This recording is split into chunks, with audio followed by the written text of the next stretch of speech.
Drones and unmanned aerial vehicles are having an ever-growing role in modern warfare, and it is widely understood that this country is the place to be to catch on all the latest developments in this field. Israel is a leader, is a world leader in the use and the technology of UAVs. Right now, right here, you can see all of this community gathering together here in the exhibition with the company that are leading the world on this domain.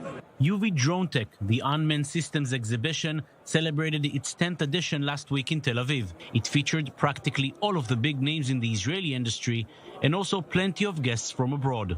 This is the epicenter of UAS and drone technology. We've been over here since 2008. We have a lot of partners in Israel, and it's been great to work with them and as the technology's evolved. But yeah, good partnerships.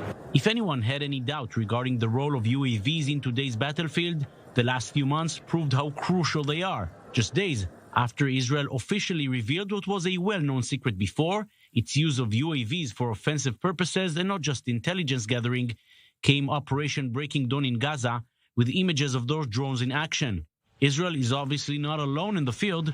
Its enemies are also progressing. Hezbollah, the Iran-backed Shiite militia, sent its own drones towards the Israeli Karish gas rig last summer. While they were shot down, this incident showed that drones cannot wait at their designated takeoff sites, but just like the infantry, the tanks, or the artillery need to be ready on the border.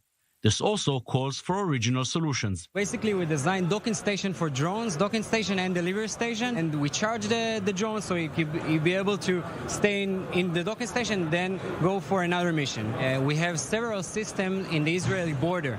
So there's a lot of systems like UAV versus UAV, like drone versus drone. So there's a lot of drones that would be in the border, and then they would be able to go for like in a few seconds to be in a specific area and then go back with like the drone that he attacked. Another field Israel excels in is jamming and intercepting enemy drones.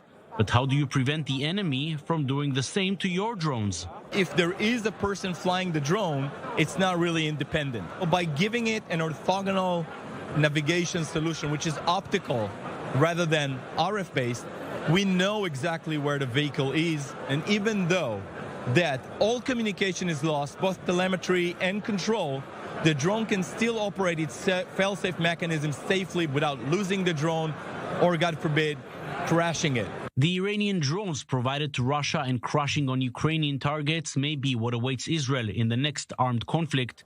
The solutions coming from the UVID conference may be what prevents them from striking Israeli targets.